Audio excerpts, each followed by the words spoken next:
Exode 22. Si un homme dérobe un bœuf ou un agneau, et qu'il l'égorge ou le vende, il restituera 5 bœufs pour le bœuf et 4 agneaux pour l'agneau. Si le voleur est surpris dérobant avec effraction, et qu'il soit frappé et meurt, on ne sera point coupable de meurtre envers lui. Mais si le soleil est levé, on sera coupable de meurtre envers lui. Il fera restitution, s'il n'a rien, il sera vendu pour son vol. Si ce qu'il a dérobé, bœuf, âne ou agneau, se trouve encore vivant entre ses mains, il fera une restitution au double. Si un homme fait du dégât dans un champ ou dans une vigne, et qu'il laisse son bétail paître dans le champ d'autrui, il donnera en dédommagement le meilleur produit de son champ et de sa vigne.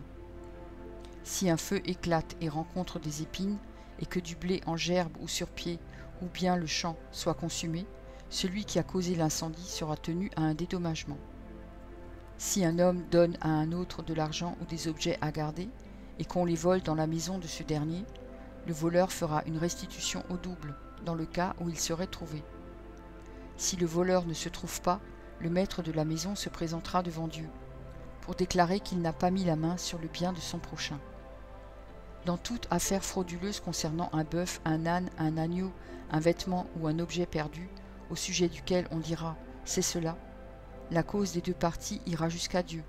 Celui que Dieu condamnera fera à son prochain une restitution au double.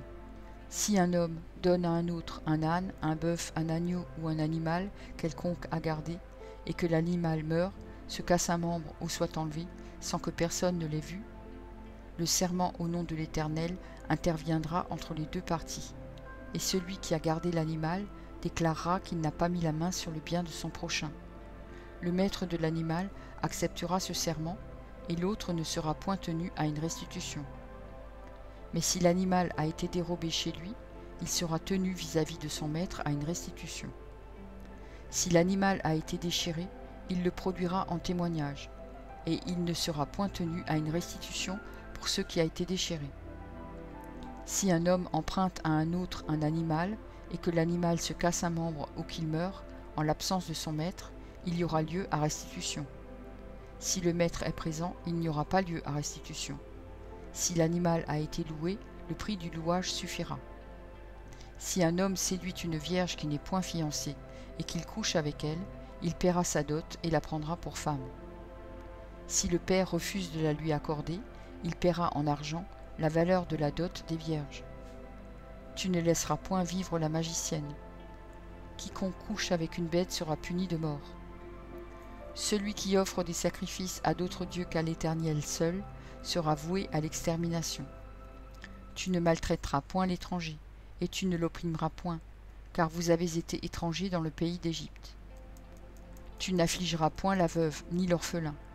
Si tu les affliges et qu'ils viennent à moi, j'entendrai leurs cris. Ma colère s'enflammera, et je vous détruirai par l'épée. Vos femmes deviendront veuves, et vos enfants orphelins. Si tu prêtes de l'argent à mon peuple, au pauvre qui est avec toi, tu ne seras point à son égard comme un créancier. Tu n'exigeras de lui point d'intérêt. Si tu prends en gage le vêtement de ton prochain, tu le lui rendras avant le coucher du soleil. Car c'est sa seule couverture, c'est le vêtement dont il s'enveloppe le corps. Dans quoi coucherait-il? S'il crie à moi, je l'entendrai, car je suis miséricordieux. Tu ne maudiras point Dieu, et tu ne maudiras point le prince de ton peuple. Tu ne différeras point de m'offrir les prémices de ta moisson et de ta vendange. Tu me donneras le premier-né de tes fils. Tu me donneras aussi le premier-né de ta vache et de ta brebis. Il restera 7 jours avec sa mère. Le 8e jour, tu me le donneras. Vous serez pour moi des hommes saints. Vous ne mangerez point de chair déchirée dans les champs. Vous la jeterez aux chiens.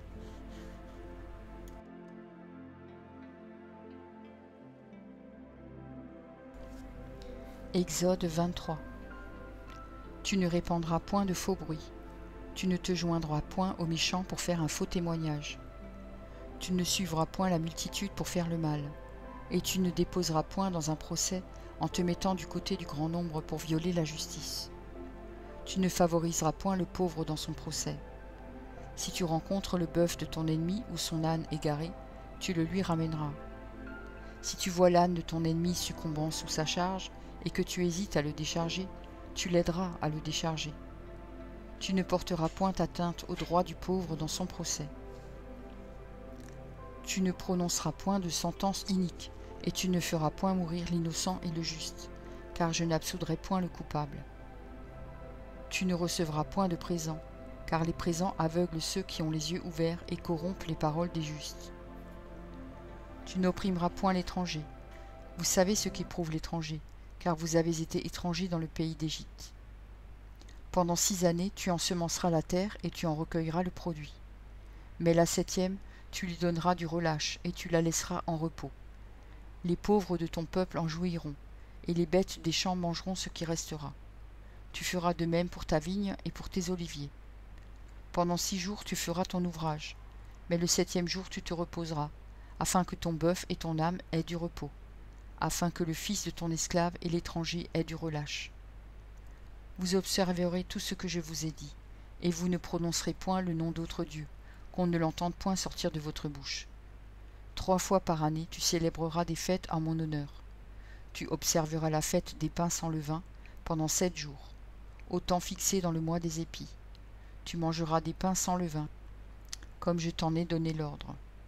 Car c'est dans ce mois que tu es sorti d'Égypte, et l'on ne se présentera point à vide devant ma face. Tu observeras la fête de la moisson, des prémices de ton travail, de ce que tu auras semé dans les champs, et la fête de la récolte à la fin de l'année, quand tu recueilleras des champs le fruit de ton travail. 3 fois par année, tous les mâles se présenteront devant le Seigneur, l'Éternel. Tu n'offriras point avec du pain levé le sang de la victime sacrifiée en mon honneur, et sa graisse ne sera point gardée pendant la nuit jusqu'au matin. Tu apporteras à la maison de l'Éternel, ton Dieu, les prémices des premiers fruits de la terre. Tu ne feras point cuire un chevreau dans le lait de sa mère. Voici, j'envoie un ange devant toi, pour te protéger en chemin, et pour te faire arriver au lieu que j'ai préparé. Tiens-toi sur tes gardes en sa présence, et écoute sa voix. Ne lui résiste point, parce qu'il ne pardonnera pas vos péchés, car mon nom est en lui. Mais si tu écoutes sa voix, et si tu fais tout ce que je te dirai, je serai l'ennemi de tes ennemis et l'adversaire de tes adversaires. Mon ange marchera devant toi, et tu conduiras chez les Amoréens, les Héthiens, les Phéréziens, les Cananéens, les Héviens et les Jébusiens, et je les exterminerai. Tu ne te prosterneras point devant leurs dieux, et tu ne les serviras point. Tu n'imiteras point ces peuples dans leur conduite, et tu briseras leurs statuts. Vous servirez l'Éternel votre Dieu, et il bénira votre pain et vos eaux, et j'éloignerai la maladie du milieu de toi. Il n'y aura dans ton pays ni femme qui avorte, ni femme stérile. Je remplirai le nombre de tes jours. J'enverrai ma terreur devant toi. Je mettrai en déroute tous les peuples chez lesquels tu arriveras, et je ferai tourner le dos devant toi à tous tes ennemis. J'enverrai les frelons devant toi, et ils chasseront loin de ta face les Héviens, les Cananéens et les Héthiens. Je ne les chasserai pas en une seule année loin de ta face, de peur que le pays ne devienne un désert et que les bêtes des champs ne se multiplient contre toi. Je les chasserai peu à peu loin de ta face, jusqu'à ce que tu augmentes en nombre et que tu puisses prendre possession du pays.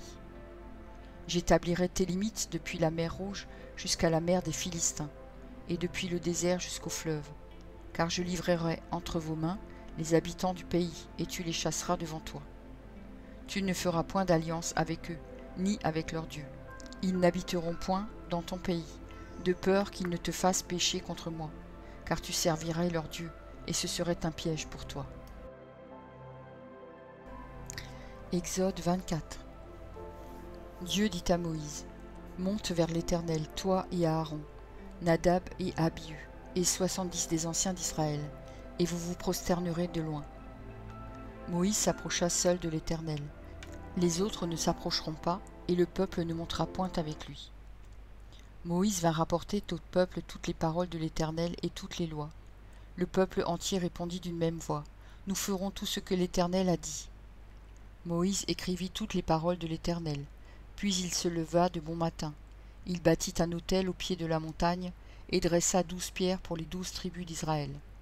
Il envoya des jeunes hommes, enfants d'Israël, pour offrir à l'Éternel des holocaustes et immoler des taureaux en sacrifice d'action de grâce.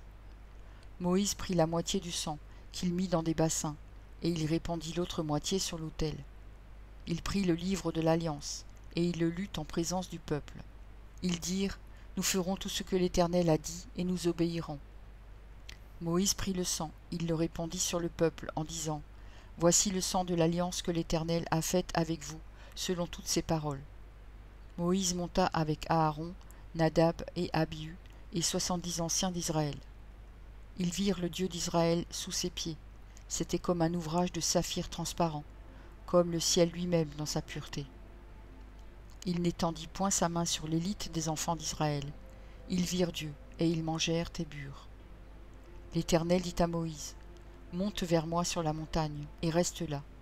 Je te donnerai des tables de pierre, la loi et les ordonnances que j'ai écrites pour leur instruction. » Moïse se leva avec Josué qui le servait, et Moïse monta sur la montagne de Dieu. Il dit aux anciens, « Attendez-nous ici, jusqu'à ce que nous revenions auprès de vous. Voici, Aaron et Hur resteront avec vous. Si quelqu'un a un différend, c'est à eux qu'il s'adressera. » Moïse monta sur la montagne, et la nuée couvrit la montagne. La gloire de l'Éternel reposa sur la montagne de Sinaï, et la nuée le couvrit pendant 6 jours.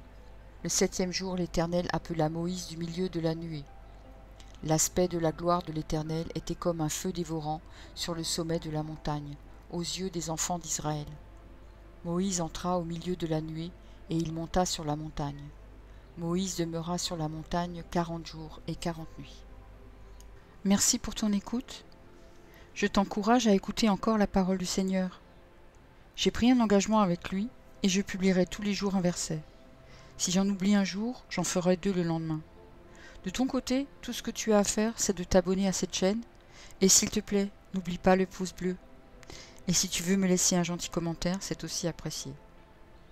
Pour écouter la suite, clique simplement sur la vidéo du jour suivant, en haut à gauche. Que Dieu te bénisse.